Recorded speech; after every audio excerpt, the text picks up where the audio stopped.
할렐루야. 주 예수 그리스도의 이름으로 하나님 말씀 증거하겠습니다.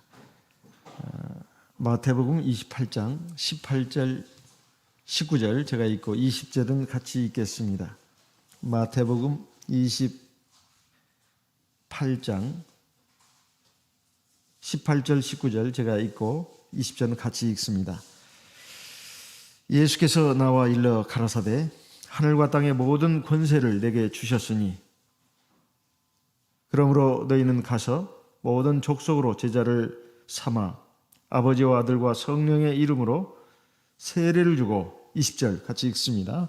내가 너희에게 분부한 모든 것을 가르쳐 지키게 하라. 볼지어다 내가 세상 끝날까지 너희와 항상 함께 있으리라 하시니라. 해 아래서 사는 우리의 삶이 비록 짧은 것이긴 하지만 우리 삶에 있어서 가장 중요한 두 가지 주제가 있습니다. 하나는 하나님이 나와 함께 하셔야 된다는 겁니다. 이것만큼 중요한 건 없습니다. 두 번째는 내가 어떻게 해야 내 한 번밖에 없는 삶을 참 아름답고 의미 있게 살 것인가, 행복하게 살 것인가. 이것은 대단히 중요한 주제입니다. 사실 이 두 가지 주제는 장차 영원한 하나님 나라에 들어가는 데 있어서도 필수적인 것입니다. 하나님이 나와 함께 계시고 내가 하나님 앞에서 의미 있고 값어치 있고 행복한 삶을 사는 것은 저 영원한 하나님 나라와도 뗄래야 뗄 수 없는 그런 관계가 있는 것입니다. 오늘 말씀을 보게 되면 주님께서 이제 제자들에게 마지막으로 분부하신 말씀이 나옵니다. 원래 분부라고 하는 것은 윗사람이 아랫사람에게 내리는 명령을 뜻합니다. 그러니까 주님께서 제자들에게 명령을 하셨는데 사실 그 말의 어감보다는 분부가 더 나은 것 같아서 이렇게 적었습니다. 주님께서 이 제자들에게 마지막으로 주신 분부가 뭔가, 그리고 또 약속하신 게 뭔가, 여기에 나오는 말씀을 보니까 바로 내가 세상 끝날까지 너희와 항상 함께 하겠다 이렇게 약속하셨습니다. 참 이것은 복된 약속이죠. 그러나 그 전제 조건이 또한 뭐냐면 하늘과 땅의 모든 권세를 나 주 예수께 주셨으니까 너희는 가서 모든 족속으로 제자를 삼아 아버지와 아들과 성령의 이름으로 세례를 주고 내가 너에게 분부한 모든 것을 가르치게 하라. 그러니까 해야 할 일을 말씀하신 겁니다. 이 두 가지는 비단 주님께서 11 사도들에게만 하신 말씀이 아닙니다. 오늘 주 예수의 제자가 된 모든 하나님의 참된 성도들에게도 주신 말씀입니다. 좀 직접적으로 말씀드린다면 예수님의 11 사도들 뿐만 아니라 오순절날 성령을 충만하게 받았던 120명의 제자들, 그리고 당일에 회개하고 세례를 받은 3,000명의 제자들, 그 후에 계속해서 사도교를 통해서 구원을 받은 초대교 신자들, 이 모두가 다 주 예수님의 제자들입니다. 그들에게 주신 말씀이에요. 그럼 우리에게 주신 말씀, 그 첫 번째가 뭐냐면 너희는 가서 가라고 말하고 있죠. 이 가라고 하는 것은 현재 삶에만 안주하고 있지 말라는 말 아니겠습니까? 어쨌든 네 혼자의 삶에만 거기에 푹 빠져서 살면 안 된다 하는 것입니다. 이제 가서 이것은 네 주변에 네가 해야 될 그러한 일들이 있다 이런 말이에요. 무슨 일을 하라는 것입니까? 모든 족속으로 제자를 삼아라 이렇게 말씀하고 있습니다. 모든 족속으로 제자를 삼아라. 그래서 세례를 주고 그리고 너에게 분부한 모든 것을 가르쳐 지키게 하라 이렇게 했습니다. 그럼 주님이 이렇게 말씀을 하셨는데 제자들이 정말 그렇게 했을까요? 우리가 마태, 마가, 누가, 요한복음을 보게 되면 좀 종합해서 좀 볼 필요가 있습니다. 이 말씀을 듣고 제자들이 나가서 막 복음을 전하고 그랬냐 이 말이에요. 그렇게 하지 않았습니다. 사실 이 말씀은 예수님이 마지막으로 분부한 말씀이기도 하지만 이 말씀만 있는 것이 아닙니다. 누가복음 24장 49절 말씀을 보겠습니다. 누가복음 24장 49절. 누가복음 24장 49절. 볼지어다 내가 아버지의 약속하신 것을 너희에게 보내리니 너희는 위로부터 능력을 입히울 때까지 이 성에 유하라 하시니라. 가서 무조건 복음을 전하라. 이 말씀만 주어진 게 아니고 내 아버지의 약속하신 것을 너희에게 보낼 것인데 너희는 위로부터 능력을 입히울 때까지 이 성, 즉 예루살렘 성에 머물러라. 이 말씀도 주어졌다는 것입니다. 사실 주님의 제자가 된다는 것은 참으로 복된 일입니다. 그리고 참 귀하고 값어치 있는 삶을 사는 사람이에요. 근데 그것이 무조건 다 되는 것인가? 그렇게 되는 것이 아니다 이 말이에요. 바로 아버지의 약속하신 그걸 받아서 능력을 힘입어야 된다는 거예요. 그 아버지의 약속하신 것이 뭐겠습니까? 우리가 잘 알고 있는 바와 같이 성령 아니겠어요? 성령을 받는 것은 바로 능력을 받는 것이다. 이런 말이에요. 단순히 능력만 받는 걸까요? 대체 무슨 능력일까요? 내가 이 세상에서 힘있게 능력있게 살려면 그거 필요하지 않나. 개인을 위해서뿐만이 아닙니다. 하나님의 뜻을 이루기 위해서도 반드시 성령을 받아야 된다 이 말이에요. 특별히 주님의 제자들은 오늘날 우리 하나님의 참된 성도들은 자기 자신을 위해서뿐만 아니라 또 주님이 우리에게 분부하신 일을 하기 위해서라도 반드시 이 성령을 받아야 된다 이 말이에요. 요한복음 20장 21절부터 보겠습니다. 요한복음 20장 21절. 요한복음 20장 21절 제가 읽겠습니다. 예수께서 또 가라사대 너희에게 평강이 있을지어다. 아버지께서 나를 보내신 것 같이 나도 너희를 보내오라.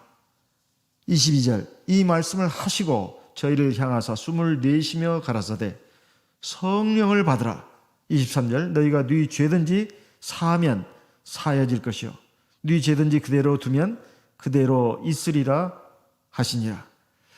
하나님 아버지께서 나를 이 세상에 보내신 것처럼 나도 너희를 이제 세상으로 보내겠다. 그러면서 그냥 가라 이렇게 말씀하지 않았습니다. 성령을 받으라고 말하고 있어요. 성령을 받아라. 그것도 저희를 향해서 숨을 내쉬면서 가라사대 성령을 받아라. 사실 제자들을 향해서 숨을 내쉬면서 가라사대 이걸 굳이 표현할 필요가 있을까요? 에스겔서에 보면 에스겔 골짜기에 마른 뼈들이 죽어가지고 막 그냥 얼마나 오래됐는지 그냥 말라 비틀어져가지고 수룩이 쌓였었는데 이 사람의 죽은 뼈들이 살아나겠느냐? 하나님께서 에스겔 선지자에게 물었을 때 주여 제가 잘 모르겠습니다. 주만이 아십니다. 너는 내 말을 대언해라 해가지고 생기에게 사방에서 불어오게 해서 저 마른 뼈들에게 들어가라고 하지 않았습니까? 생기라고 하는 것은 생명의 호흡 아니에요?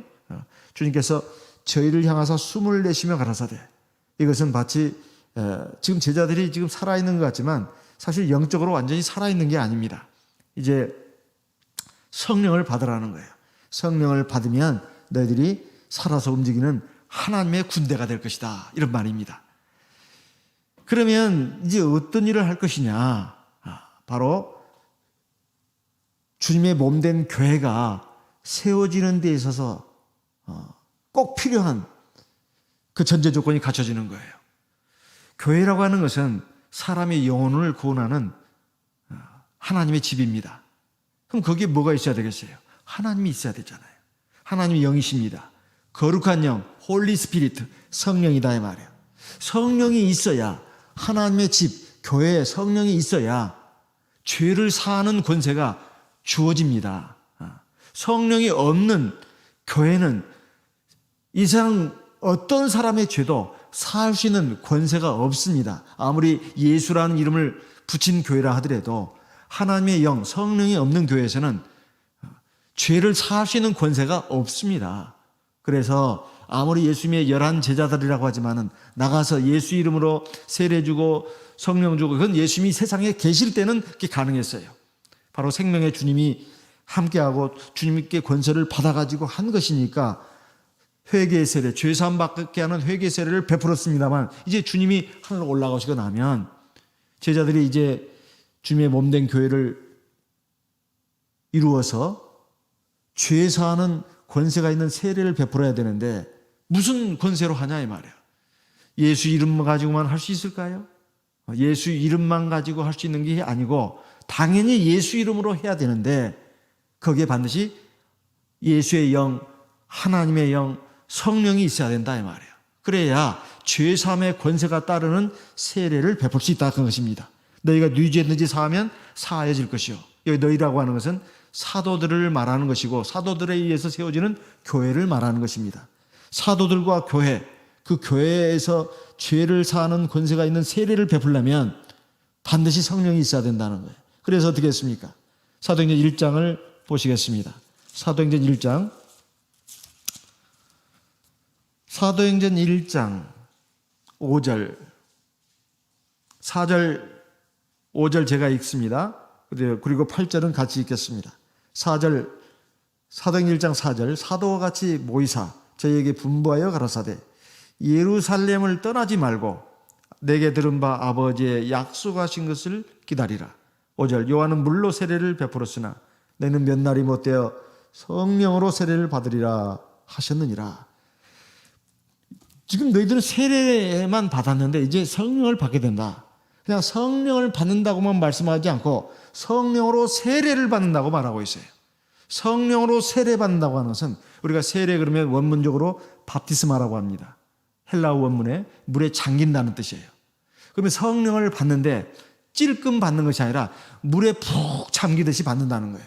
이건 충만히 받는 걸 말합니다. 성령을 충만히 받는 것을 갖다가 뭐라고 표현하냐면 성령으로 세례를 받는다고 말하는 거예요. 성령을 그렇게 받는다는 거예요. 그렇게 받으면 어떻게 된다고요? 8절 같이 읽겠습니다. 오직 성령이 너희에게 임하시면 너희가 권능을 받고 예루살렘과 온 유대와 사마리아와 땅끝까지 이르러 내 증인이 되리라 하시니라. 세례 받고 성령까지 받아야 주님의 증인이 될 수 있다 이거야. 주님의 증인이. 주님의 몸된 교회를 이룰 수 있다는 것입니다. 주님의 몸된 교회를 이룰 수 있다. 주님의 증인이 될 수 있다. 그리고 주님의 이름으로 죄사함의 권세가 따르는 세례를 베풀 자격이 있다. 다 똑같은 말이에요. 그런데 여기 중요한 것은 성령이 너에게 임하시면 너희가 권세와 능력을 받는다 이 말이에요. 우리가 성령 받아가지고 지금 오늘날 하나님의 자녀로서 하나님의 성도로 살고 있습니다. 근데 왜 나에게 능력이 없나? 왜 나에게 능력이 없나? 성령이 충만하지 않기 때문에 그렇습니다. 성령이 충만한 게 중요해요. 제가 20대 청년 때 지금 하나님 나라에 가신 어떤 목자님이 이제 영혼의 학생 영혼의 강사로 오셔가지고 말씀을 증거했는데 그때는 청년 영혼회라면 중학생부터 고등학생, 대학생, 사일반 청년까지 다 모여서 이렇게 한 4, 5일간 했었어요. 그때 그 목자님이 이런 말씀을 했습니다. 대만에 연수도 좀 갔다 오신 분인데 아마 거기서 들으신 간증인가 봐요. 참 성령이 충만하다는 게 뭔가 저는 그 참 거짓말 같은 그 간증을 들었습니다. 사실은 참말이에요. 두 사람이 산으로 기도로 갔는데 기도하다가 믿고 구하면 무엇이든 될 수 있다고 해서 우리 한 형제가 주님이 말씀하시기를 믿음으로 이 산으로 들려 저 산으로 빠지라 하면 빠질 것이요. 그렇게 하지 않았습니까? 주님 제가 참 감히 구합니다. 제가 여기서 저 산으로 갈 수 있게 해주십시오. 그렇게 구했대요. 기도를 하다 보니까 자기 몸이 붕 떠가지고 진짜 가더랍니다. 저 산으로 말해요.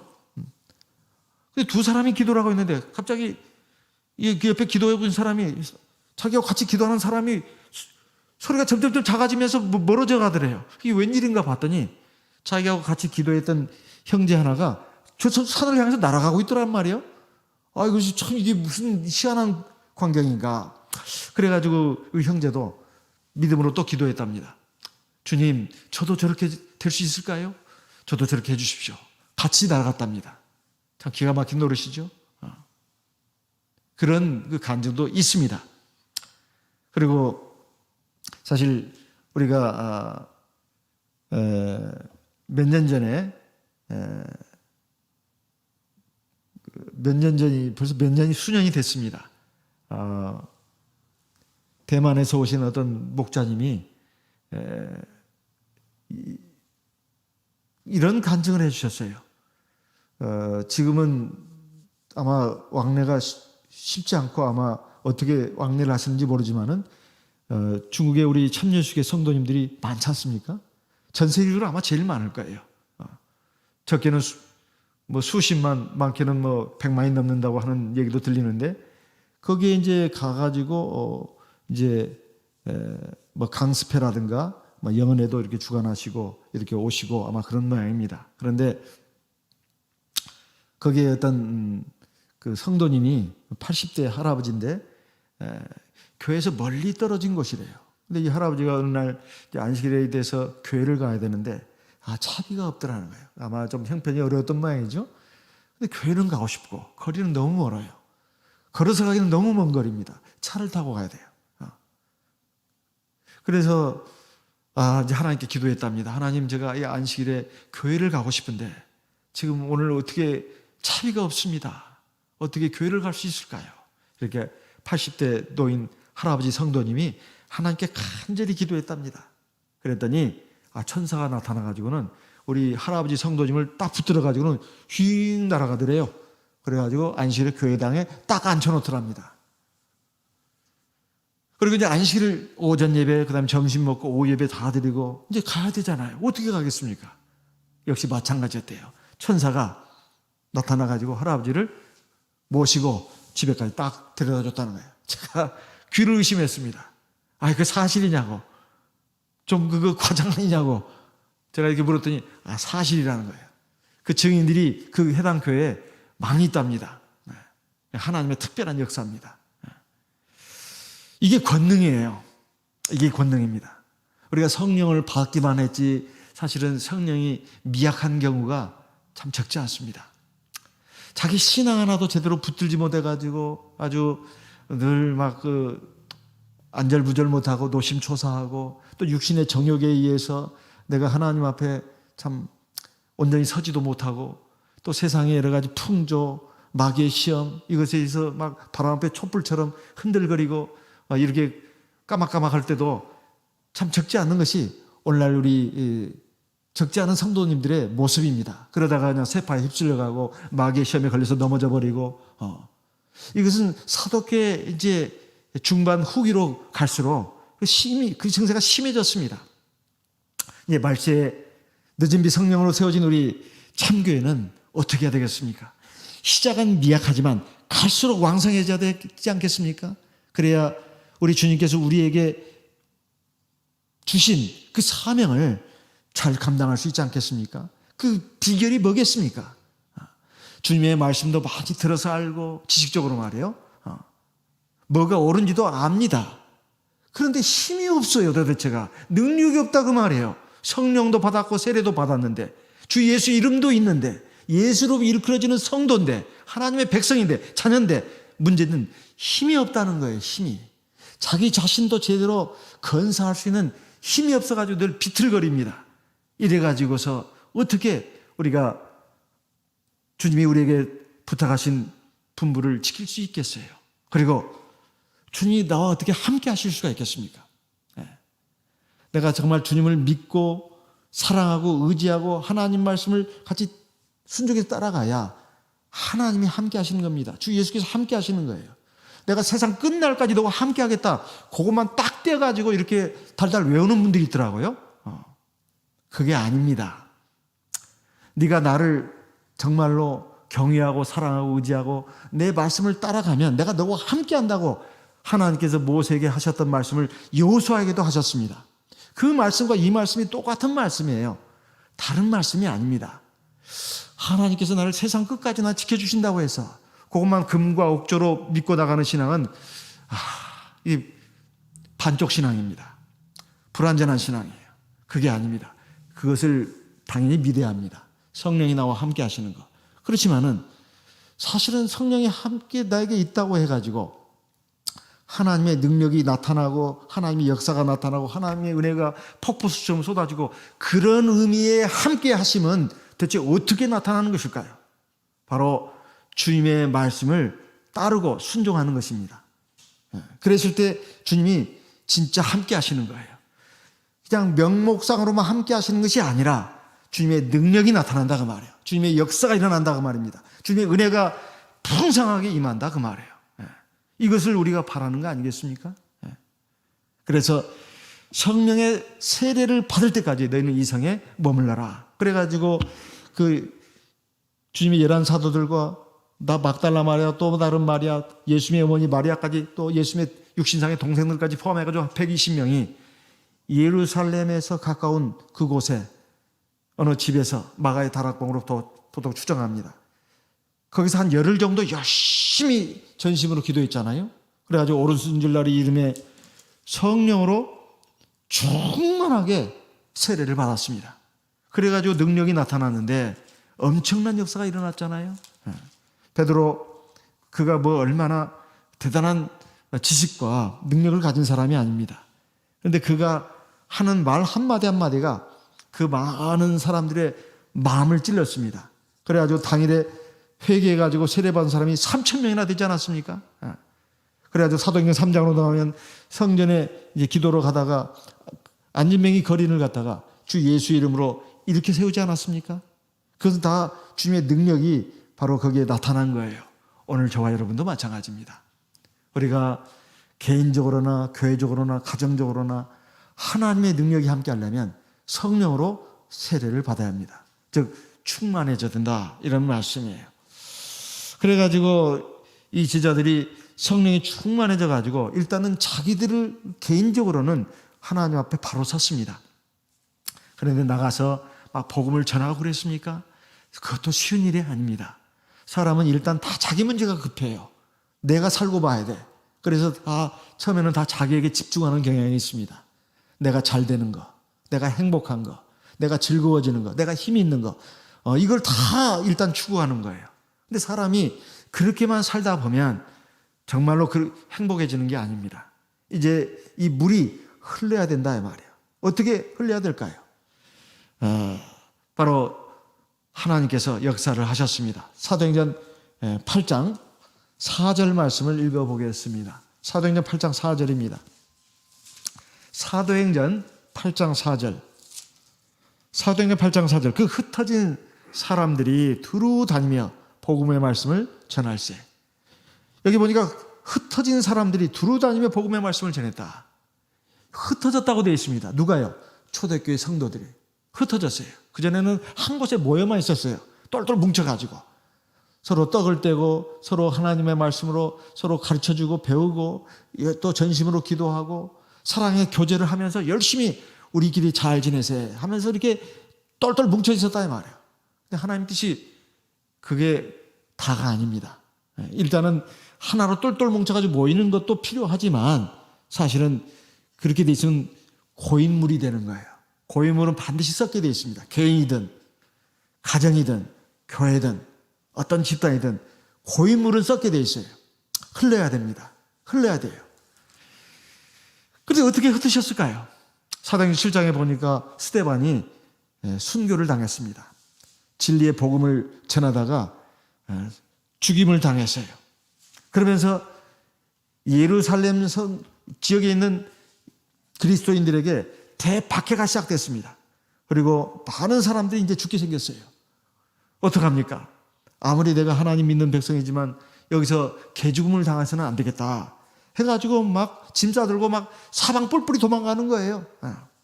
도망가면서 이제 우리 육신적으로만 생명 부지하면 된다 그거였습니까? 대환란 대핍박이 시작됐는데 그게 아니었어요. 이리저리 막 흩어지면서도 이 사람이 잊어버리지 않은 게 있었습니다. 복음을 전했어요. 주 예수를 믿어야 된다고. 이제 세상 끝 얼마 남지 않았다고. 우리가 생명의 주님께로 돌아가야 된다고. 오늘날의 지금 이 상황을 보게 되면 코로나 바이러스 이것 때문에 지금 많은 사람들이 죽었습니다. 그리고 많은 어려움을 겪고 있어요. 그러면서도 이거 참 우리의 행복한 일상이 깨지고 평온한 삶이 더 이상 없는 건가 이런 당혹감에 참 어쩔 줄 모르고 그것 때문에 스트레스 받고 우울증 걸리고 지금 사람들의 상태가 지금 이런 상태입니다. 어떻게 살아야 할 것인가? 뭘 위해 살아야 할 것인가? 여기에 대한 진지한 고뇌와 성찰이 과연 있느냐 이 말이에요. 세상 사람들에게. 그 전에 우리 하나님의 백성들에게 있냐 그 말입니다. 우리는 그동안 달콤한 삶을 추구하면서 누리는 그 사람들 속에서 뛰어 살다 보니까 알게 모르게 우리도 많이 이렇게 동화가 됐어요. 그리고 이 세상의 삶은 너무나 기쁘고 즐거운 거야. 그래서 육신의 삶을 추구하는 세상의 많은 사람들에게 아주 휩쓸려서 산다 이 말이에요. 정말 본질적인 거, 핵심적인 거 이걸 붙잡고 그것을 향해서 내가 살아야 되겠다. 이런 삶의 목표를 세우고 사는 하나님의 백성들이 사실 우리 초기의 신도들보다도 사실은 더 많아졌다고 볼 수가 없는 지금 상태입니다. 오히려 믿음이 더 약해지고 떨어지고 이런 분들이 적잖이 생기고 오히려 이런 그 재앙을 통해서 이 팬데믹 이 재앙 아니에요? 인류 전체에 내린 재앙이죠. 아직 본격적인 재앙은 아닙니다. 이런 재앙 속에서도 정말 신앙이 더 깨이고 더 견고하게 서고 더 하나님 앞에 온전한 백성으로 자녀로 이렇게 서야 되는데 과연 지금 우리가 그렇게 하고 있느냐 이 말이야. 정정보다 더 하나님의 말씀, 기도에 전념하는 성도들이 분명히 늘어났다고 저는 생각을 합니다.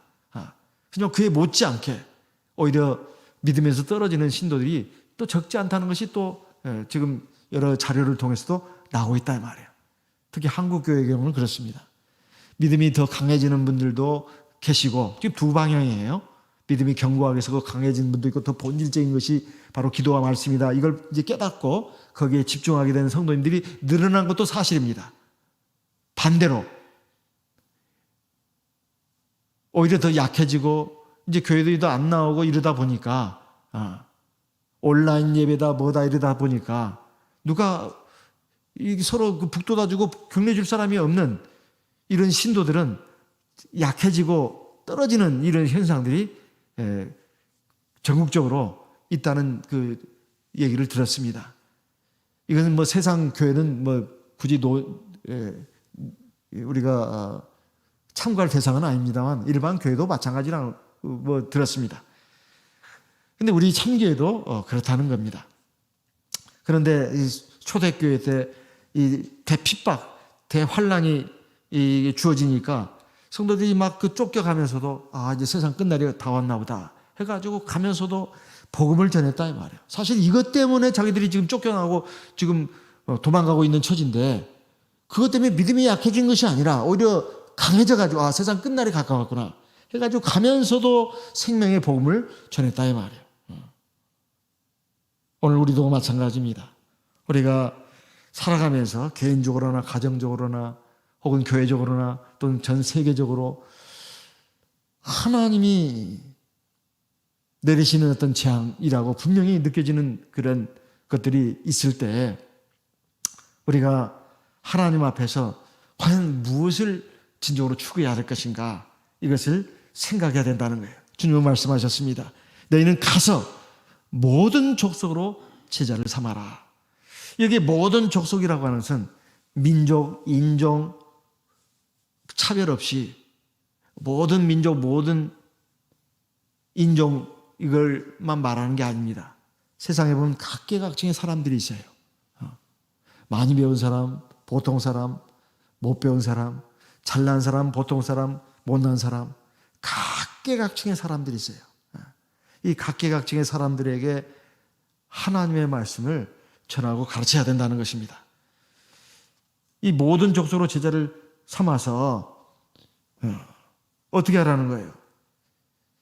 아버지와 아들과 성령의 이름으로 세례를 줘라 이렇게 말씀하고 있습니다. 첫째는 모든 족속으로 제자를 삼으라고 하는 것은 내 가정에서부터 시작해야 되죠. 우리 가정에도 아직 믿음에 바로 서지 못한 가족들이 있을 수 있습니다.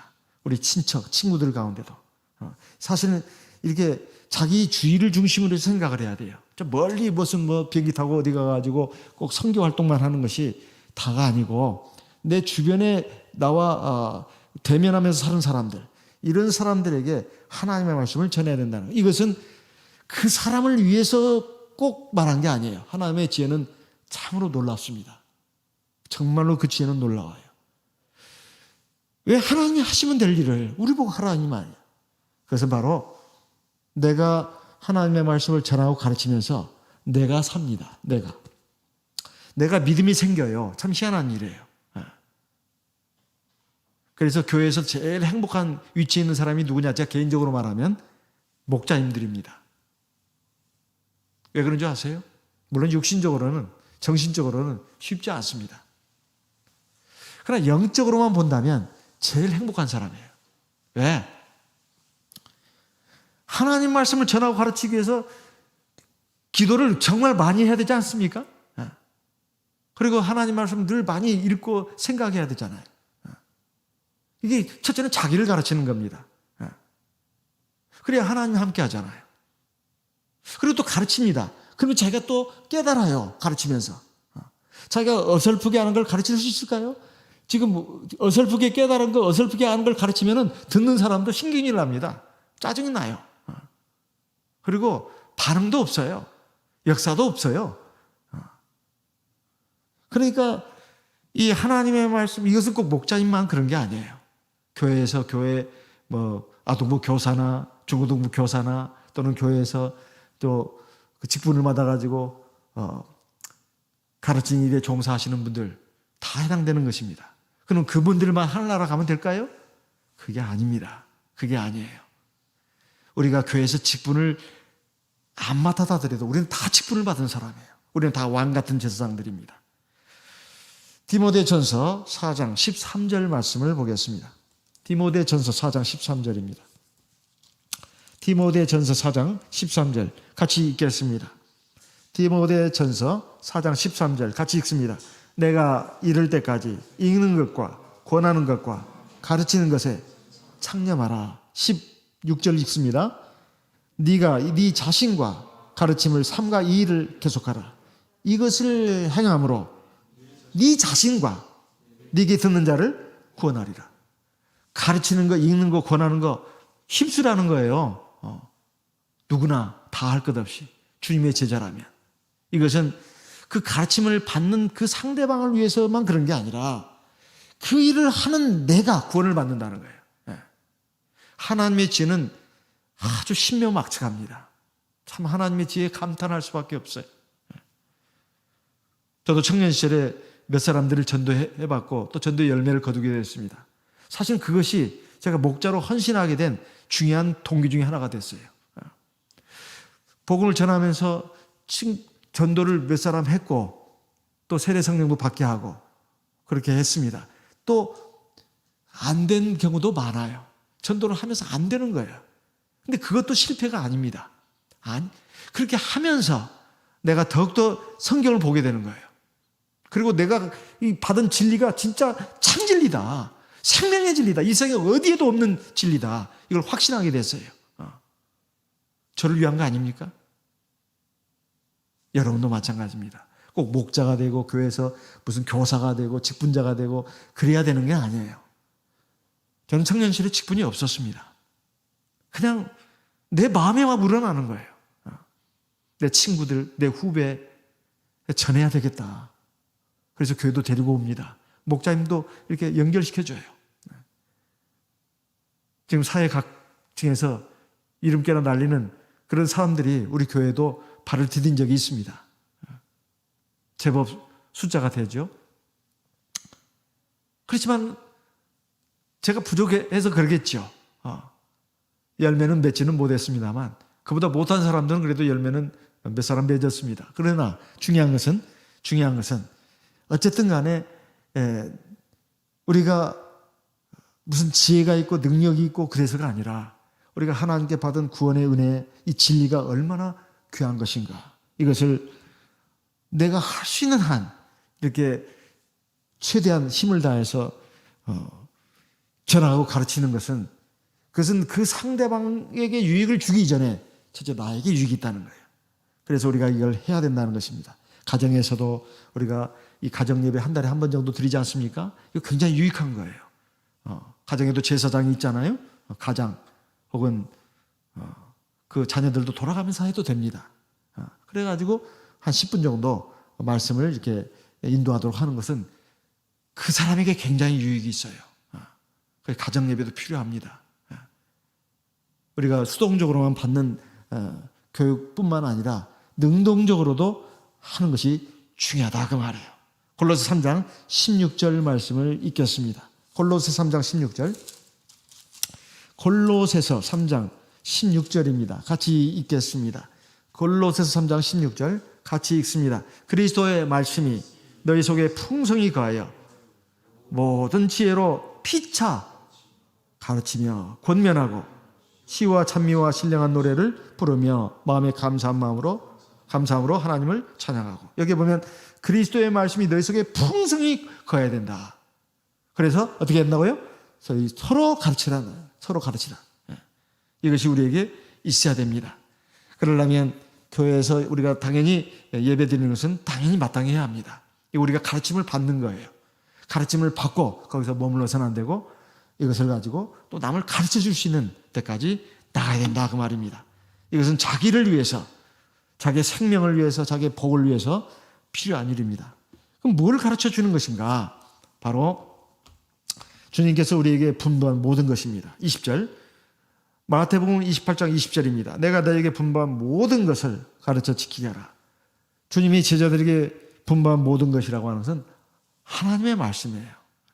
직접적인 말씀도 물론 있겠죠. 하지만 신구약 성경 모든 말씀은 다 주님의 말씀입니다. 하나님의 말씀이에요. 그러니까 이것을 우리가 가르쳐 줄 수가 있어야 되겠다. 이런 것입니다.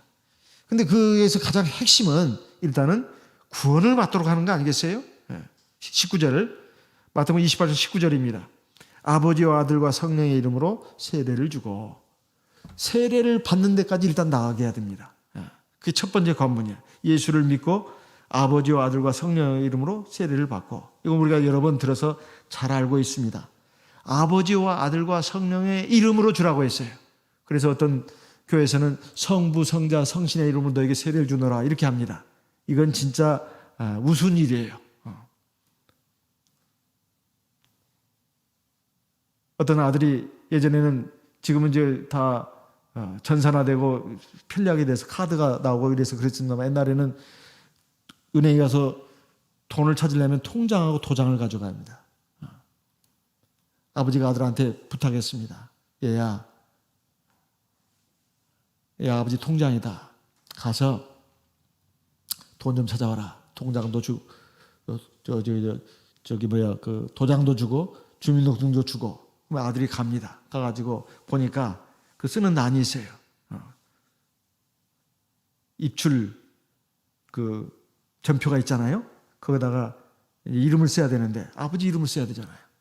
거기다가 아버지 이름을 써야 되는데 그렇지, 아버지 이름 아버지 이렇게 썼습니다. 도장 꽉 찍었어요. 돈 50만 원 냈어요. 그 사람이 이게 아버지 이름을 쓰라고 했는데 왜 아버지라고 썼냐? 이게 말이 되겠어요? 아버지의 이름을 쓰라는 것이지 아버지라고 쓰라는 건 아니다 이 말이에요. 아버지와 아들과 성령의 그 이름으로 세례를 주라는 것이지 이걸 흉내내라는 말이 아닙니다. 그래서 마태복음 사도행전 2장에 보면 우리가 잘 알고 있는 바와 같이 베드로 사도가 어떻게 했습니까? 베드로 사도가 사도행전 2장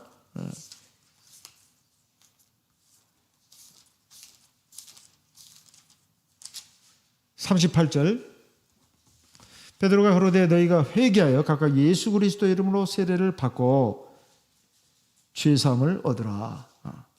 예수 그리스도의 이름으로 세례를 받고 이렇게 되어 있습니다. 예수 그리스도의 이름으로 세례를 받고. 그러니까 예수 이름으로 세례를 받는 것이 아버지와 아들과 성령의 이름이에요. 사도들이 다 그런 식으로 했습니다. 아버지와 아들과 성령의 이름으로 세례를 주노라 그렇게 한 기록이 없어요, 성경에. 그럼 제자들이 예수님의 분부를 어겼을까요? 어긴 게 아닙니다. 제대로 실천한 거예요. 아버지의 이름, 아들의 이름, 성령의 이름이 바로 예수니까 예수 이름으로 세례를 준 겁니다. 사도행전 8장 15절, 사도행전 8장 15절, 그들이 내려가서 저희를 위하여 성령 받기를 기도하니 16절, 이는 아직 한 사람에게도 성령 내리신 일이 없고 오직 주 예수 이름으로 세례만 받을 뿐이라. 오직 주 예수 이름으로 세례만 받았다. 이것도 주님의 분부를 어긴 걸까요? 아니요. 정확하게 이행을 한 것입니다. 사도행전 19장 5절 6절. 사도행전 19장 5절 6절. 저희가 듣고 주 예수의 이름으로 세례를 받으니. 에베소 지방의 성도들도 마찬가지입니다. 주 예수의 이름으로 세례를 받았어요. 아버지와 아들과 성령의 이름이 바로 주 예수니까 예수의 이름으로 세례를 받았다 이 말이에요. 그러면 예수가 아버지의 이름인가? 아버지의 이름입니다. 요한복음 17장 11절 12절에 보면 주님이 하나님께 기도한 내용이 나옵니다. 내게 주신 아버지의 이름으로 저희를 보전하사. 내게 주신, 나 예수에게 주신 아버지의 이름. 지금 예수님한테 하나님이 무슨 이름을 줬어요? 예수라는 이름에 무슨 이름을 줬냐 이 말이에요. 예수의 이름은 바로 예수님에게 주신 하나님 아버지의 이름입니다. 예수가 바로 하나님의 이름이다 그런 말이에요. 요한복음 17장 11절 12절의 말씀입니다. 이렇게 해서 주님께서 분부하신 모든 것을 첫째는 가르쳐줘야 된다 이 말이에요. 가르쳐준다 이거예요. 가르치는 것이 참 중요합니다. 그리고 가르치는 것으로 끝내서는 안 되고 그 가르친 것을 행하게끔 해야 된다. 지키게 하라는 것은 행동으로 나가게 하는 것을 말합니다. 우리도 마찬가지예요. 첫째는 배우는 과정이 있어야 합니다. 가르치고 배우는 과정이 있어야 돼요. 개인적으로나 상대방에나. 첫째는 자기를 가르쳐야 합니다. 하나님의 말씀으로 자기를 가르치고 그리고 행하게 합니다. 내가. 상대방도 마찬가지예요. 내 아내든 내 남편이든 아직 믿음이 바로 서 있지 못하면 우리 자녀들이든 하나님의 말씀으로 깨우쳐주고 가르쳐줘야 합니다. 그리고는 그 말씀대로 행하게 해야 돼요. 첫째는 나부터. 그리고 나를 통해서 가르침을 받는 하나님의 말씀, 그 말씀을 받아들이고 가르침을 받는 거죠. 그리고 행하게끔 나가게 해야 된다. 이것이 교육입니다. 이게 바로 신앙교육이에요. 이것을 우리가 해야 된다는 거예요. 사실 세상에서 의미 있고 값어치 있는 일이 뭐겠습니까? 정말 중요한 것은 사람 사랑하는 거 아니에요? 그럼 사람을 진정으로 사랑하는 게 뭘까요? 육신적으로 남녀 간의 사랑, 혹은 육신적으로 어렵고 힘든 사람들에게 내가 구제해 주는 거, 물론 사랑이죠. 사랑입니다. 근데 정말로 중요한 사랑은 그 사람의 영혼을 사랑하는 거예요. 그 사람의 생명을 사랑하는 것입니다. 그리고 정말 그 사람이 가장 소중한 것을 사랑하는 거예요. 그게 뭐냐면 그 사람에게 가장 좋은 것, 하나님의 사랑, 하나님의 생명, 하나님의 은혜, 하나님의 진리, 하나님의 복, 이것을 받게끔 하는 거예요. 그것을 하려면 우리가 바로 주님의 제자가 돼가지고 많은 사람들을 제자로 삼는 것입니다. 첫째는 내 가족, 내 주변의 친구들, 이웃들, 이런 사람들을 내 제자로 삼는 것. 그래서 하나님의 말씀을, 생명의 말씀, 은혜와 진리의 말씀을, 한량없는 복의 말씀을 그들에게도 전하고 그걸 가르쳐서 그들도 그것을 행하도록 이렇게 해야 된다 이 말이에요. 그것이 세상에서 가장 귀한 일입니다. 가장 귀한 일이에요. 나머지 것들은 이제 그 가운데서 보면 우리가 하나님의 말씀 전하고 가르치는 것 못지않게 중요한 것은 바로 사랑을 행하는 거 아니겠어요? 마태복음 25장에 보면 달란트 비유, 그 다음에 처음에 그 기름 준비하는 비유가 나오고 달란트 비유가 나오고 또 양과 염소 비유가 나오지 않습니까? 내가 할 수 있는 한, 내가 할 수 있는 힘껏 우리가 육신적으로도 사랑을 베푸는 것, 이것도 우리가 해야 될 일이다. 그런 말씀이에요. 이것이 바로 하나님의 계명을 이루는 것입니다. 계명을 이루는 거예요. 하나님을 사랑하고 사람을 사랑하는 것. 그러면 하나님께서 세상 끝날까지 우리와 함께 하신다고 약속을 했습니다. 이것처럼 귀한 게 어디가 있겠습니까? 이것은 절대로 떨어져 있는 게 아닙니다. 같이 있는 것입니다. 우리가 하나님의 말씀을 지키고 행하는 것, 그리고 하나님이 나와 함께 하는 것은 별개로 있는 것이 아니라 함께 있는 거예요. 하나님이 나와 함께 하는데 나는 하나님 말씀을 지키지도 않고 이 분부를 행하지도 않는다. 그건 모순입니다. 정말 하나님이 나와 함께 하시고 내가 정말로 세상에서 의미 있고 값어치 있는 삶을 살아서 정말 내가 진짜 행복한 인생을 살고 그리고 영원한 하나님 나라에까지 들어가는 것, 이것이 바로 성공적인 인생 아니겠습니까? 그러한 길로 가려면 우리 주님의 마지막 분부 그리고 약속을 우리가 가슴 깊이 새기고 그 분부와 약속을 따라서 나아가는 저와 여러분 되셔야 되겠습니다. 우리 다 같이 기도하겠습니다. 이번 주는 우리 교회 성도님들과 관련된 우리 분들이 세 분이나 수술을 받으셨습니다. 아무쪼록 하나님께서 치료의 광선을 바라셔서 빠른 시일 내에 완쾌될 수 있도록 은혜 베풀어 주실 수 있도록 기도하겠습니다. 그리고 병으로 고생하고 계시는 우리 교회 성도님들을 위해서도 기도하겠습니다. 오늘 안식일 내일 해질 때까지 하나님의 은혜와 진리 가운데서 참복을 받고 힘을 얻는 그런 하루가 될 수 있도록 주님의 인도하심을 구하겠습니다. 다 같이 기도하겠습니다.